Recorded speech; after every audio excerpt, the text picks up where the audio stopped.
নোয়াখালীবাসীর দীর্ঘ অপেক্ষার অবসান হয়েছে এবং বিপিএল এ একেবারে শেষ মুহূর্তে এন্ট্রি নিয়েছে নোয়াখালী এক্সপ্রেস, যেটা সত্যিকার অর্থেই বিসিবির দিক থেকে একটা চমক তো ছিল বটেই। মূলত আসলে ক্রিকেটারদের তীব্র চাপের মুখে বিপিএল এর গভর্নিং কাউন্সিল দল বাড়াতে বাধ্য হয়েছে। সে কারণে ষষ্ঠ দল হিসেবে যুক্ত হয়েছে নোয়াখালী এক্সপ্রেস। এবং শুরুতে বাংলা মার্ক নামের একটা প্রতিষ্ঠান এই ফ্র্যাঞ্চাইজিটির জন্য আবেদন করলেও দেয়া হয়েছে দেশ ট্রাভেলসকে, যারা আবার শুরুতে রাজশাহীর ফ্র্যাঞ্চাইজির জন্য আবেদন করেছিল। এবং দল পাওয়ার সাথে সাথেই কিন্তু নোয়াখালী দল গোছানোর কাজে মনোযোগ দিয়েছে। লোকাল অন্তত 6 জন ক্রিকেটারের সাথে তাদের এক ধরনের আলাপ হয়ে গেছে।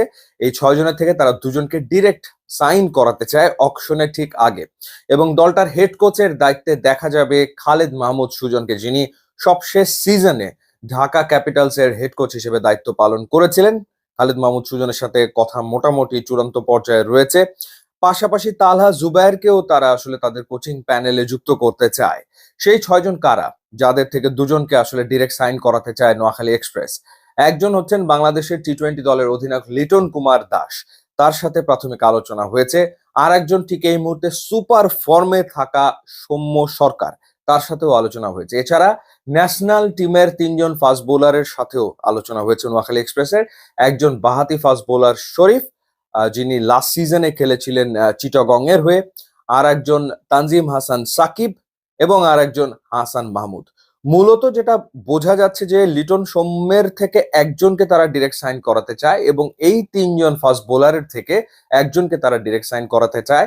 এছাড়া সবশেষ যে এই এমার্জিং এশিয়া কাপ, যেটা হলো রাইজিং স্টার্স এশিয়া কাপ, সেখানে হাবিবুর রহমান সোহান বাংলাদেশের পক্ষে সর্বোচ্চ রান করেছেন। সেই হাবিবুর রহমান সোহানের সাথে দলটার প্রাথমিক একটা নাকি আলোচনা হয়েছে।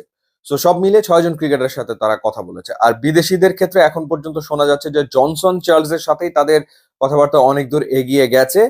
এছাড়া আরো দুটো নাম আছে, সেই দুটো নাম নিয়ে বেশ কিছুদিন ধরেই কথা চলমান রয়েছে। একজন হচ্ছে টিম ডেভিড, যিনি লাস্ট সিজনে তো রংপুর রাইডার্স এর হয়ে খেলেছিল।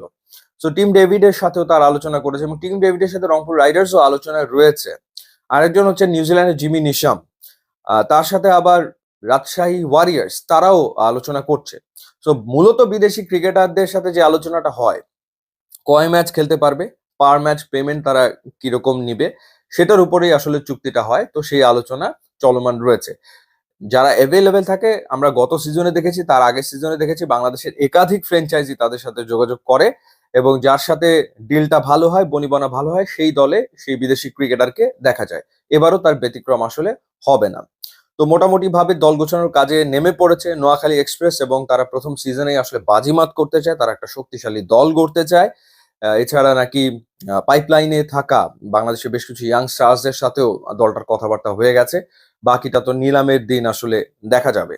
সো মূল ব্যাপার হচ্ছে যে নোয়াখালী এক্সপ্রেস শেষ মুহূর্তে বিপিএল এ এন্ট্রি নিলেও তারা আসলে একটা শক্তিশালী স্কোয়াড নিয়েই মাঠে নামতে চায় এবং তারা প্রথম সিজনেই বাজিমাত করতে চায়।